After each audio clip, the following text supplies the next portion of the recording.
금도끼, 은도끼.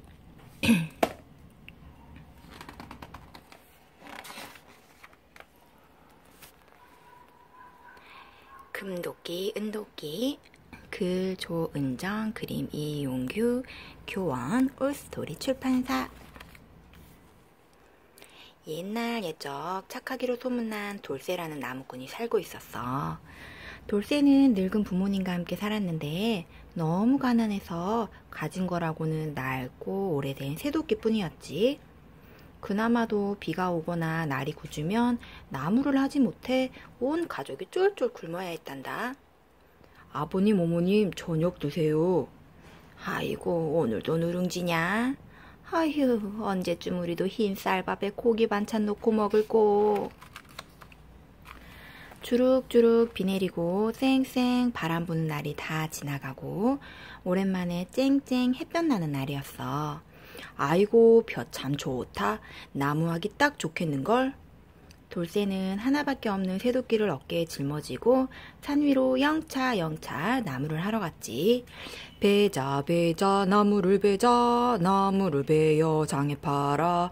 아버지에게는 고기 반찬, 어머니에게는 새신. 삼시세끼 배불리 먹고 통통통 신나게 배 두들겨 봐야지. 흥얼흥얼 노래를 부르면 돌쇠는 도끼로 힘껏 나무를 내리찍었어. 쿵쿵쿵. 돌쇠가 힘껏 나무를 찍었어. 쿵쿵쿵. 그러자 온 산이 같이 흔들렸지. 그런데 돌쇠가 너무 힘껏 나무를 찍었나 봐. 돌쇠의 도끼가 하늘로 휙 날아가더니 풍덩. 그만 연못 속에 빠지고 말았지 뭐야. 아이고, 하나밖에 없는 도끼를 잃었으니 이제 나는 어찌할꼬. 고기 반찬은커녕 밥 한 술도 못 먹고 새신은커녕 헌시짝도 못 얻어 신게 생겼구나. 돌쇠는 땅을 치며 목 놓아 울었어. 돌쇠의 울음소리가 온 산에 쩌렁쩌렁 울렸지. 그때 갑자기 연못에서 하얀 연기가 뭉게뭉게 피어올랐어. 그러더니 펑 하는 소리가 들렸지. 누가 방귀 소리가 이렇게 큰 거야? 큰 소리에 돌쇠는 잠깐 울음을 멈추는가 싶더니 또다시 엉엉 울었어. 조금 뒤 눈물 범벅이 된 돌쇠 앞에 길고 새하얀 머리와 수염을 한 산신령이 나타났어. 에헴. 할아버지는 누구세요? 에헴, 나는 이 산을 지키고 있는 산신령이란다. 그런데 얘야, 너는 어찌하여 그리도 슬프게 울고 있느냐? 제 소중한 도끼를, 하나밖에 없는 도끼를, 저 깊고 깊은 연못에, 빠뜨리고 말았습니다. 돌쇠의 울음소리는 더욱 커졌어. 아유, 쯧쯧, 얘야, 잠시만 기다려보아라.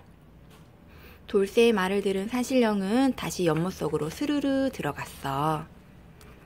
잠시 후 산신령은 번쩍번쩍 빛나는 금도끼 하나를 들고 나타났어. 얘야, 번쩍번쩍 이 도끼가 네 도끼냐? 돌쇠는 잠시 눈물을 닦고 도끼를 보았지. 하지만 산신령이 들고 나온 도끼는 돌쇠의 것이 아니었어. 아닙니다. 제 도끼는 그렇게 비싸고 귀한 도끼가 아니에요. 산신령은 금도끼를 들고 다시 물속으로 포르르 들어갔어. 산신령이 사라지자 돌쇠는 또다시 울기 시작했어. 내 도끼, 내 도끼. 그런데 산신령이 다시 연못 밖으로 뿅 하고 나타났어. 이번에는 반짝반짝 빛이 나는 은도끼를 들고 나타났지.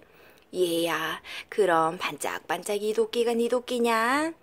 돌쇠는 눈을 동그랗게 뜨고 살펴봤어. 하지만 그건 역시 돌쇠의 도끼가 아니었지. 아닙니다. 제 도끼는 그렇게 튼튼하게 잘 만든 도끼가 아닙니다. 돌쇠가 또 울음을 터뜨릴까 산신령은 얼른 다시 물속으로 들어갔어. 얼마나 지났을까? 산신령이 또다시 나타났지. 이번에는 볼품없는 새도끼를 들고 말이야. 아이고, 자꾸 왔다 갔다 하니 어질어질하구나. 얘야, 이것 좀 보아라. 이 도끼가 네 도끼냐? 잃어버린 새도끼를 보자 돌쇠는 뛸 듯이 기뻤어.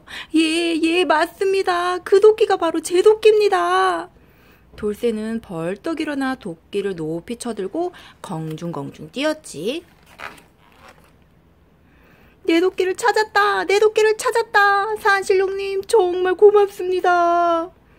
돌쇠 얼굴이 환해지자 산신령은 아주 흐뭇했어.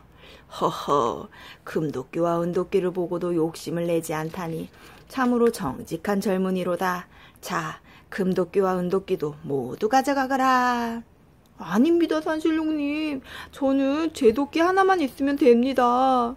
돌쇠는 두 손을 설레설레 흔들었지. 하지만 산신령은 돌쇠의 품에 금도끼와 은도끼를 안겨주고는 연못 속으로 호련히 사라져버렸어. 돌쇠는 잃어버렸던 새도끼는 물론 번쩍번쩍 금도끼와 반짝반짝 은도끼까지 가지고 집으로 돌아왔어. 드디어 우리 돌쇠가 착하게 산복을 받는구나. 허허호호. 돌쇠의 아버지와 어머니는 신이 나서 덩실덩실 춤을 추었어. 그러고는 금도끼와 은도끼를 시장에 내다 팔아 큰 부자가 되었지. 고래등 같은 큰 집에 으리으리한 가구를 들이고 흰 쌀밥에 고기 반찬, 비단 옷에 새 신을 신고 이리 희죽 저리 희죽. 돌쇠와 돌쇠 부모님은 참 살맛이 났지. 돌쇠가 나무를 하러 갔다가 부자가 된 이야기는 이웃마을에 사는 욕심쟁이 칠성이 귀에까지 들어갔어. 뭐라고? 그 가난뱅이 돌쇠가 어마어마한 부자가 되었다고? 칠성이는 약이 올라 배까지 부글부글 아팠지.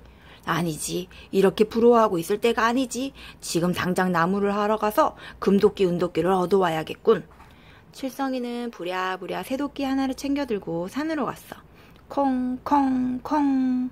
칠성이는 연못 주변에 있는 가장 작은 나무를 골라 건성건성 찍었어. 그러고는 그 새도끼를 연못에 퐁당 빠뜨렸지. 자, 그럼 이제부터 슬슬 시작해볼까? 칠성이는 연못물로 눈가를 적시더니 서럽게 우는 신용을 했어. 아이고 내 도끼, 아이고 내 도끼, 하나밖에 없는 도끼를 잃어버리고 말았네. 그러자 정말 산신령이 연못 속에서 펑 나타나는 게 아니겠어? 얘야, 너는 또 어찌하여 이리도 시끄럽게 우느냐? 산신령님, 제 도끼를 그만 연못에 퐁당 빠뜨렸지 뭡니까? 그래? 네 도끼는 어떤 도끼냐? 제 도끼는요, 아주 비싸고 잘 만들어진 도끼입니다. 칠성이의 말을 듣고 산신령은 연못 속으로 스르르 들어갔어. 한참이 지나도 산신령이 나오지 않자 칠성이는 큰 바위에 기대어 드르렁 푸 드르렁 푸 잠이 들었어. 칠성이의 코 고는 소리가 온 산을 뒤흔들 즈음 산신령이 금도끼, 은도끼, 새도끼를 모두 들고 나타났지. 얘야, 여기 금도끼, 은도끼, 새도끼 중에 어느 것이 네 도끼냐? 금도끼, 은도끼라는 말에 칠성이의 눈이 번쩍 뜨였어. 산신령님, 금도끼, 은도끼, 새도끼 모두 제 도끼지요. 헤헤. 칠성이는 너무 좋아서 입이 기미까지 찢어졌지. 예끼 욕심쟁이 녀석 같으니라고. 금도끼, 은도끼, 새도끼가 모두 네 것이라고. 너 같은 녀석에게는 금도끼, 은도끼는 물론이고 새도끼도 돌려줄 수 없다. 썩 물러가거라. 산신령은 칠성이를 호되게 나무라고는 연못 속으로 쏙 들어가 버렸어. 물론 금도끼, 은도끼, 새도끼도 모두 가지고 말이야. 칠성이는 도끼들을 놓치지 않으려다가 그만 연못에 풍덩 빠지고 말았지. 칠성이는 결국 물에 빠진 생쥐꼴이 되어 산비탈을 내려왔어. 가지고 갔던 새도끼마저 잃었으니 호랑이 같은 아버지에게 엉덩이에 불이 나도록 혼나겠지. 새도끼마저 잃어버렸으니 이제 어찌할꼬. 힘없이 걷는 칠성이의 발소리와 콧물소리가 온 산에 울려 퍼졌어. 터덜터덜 훌쩍 훌쩍. 칠성이의 마음을 달래주려는 듯 산도 덩달아 울어주었대. 터덜터덜 훌쩍 훌쩍.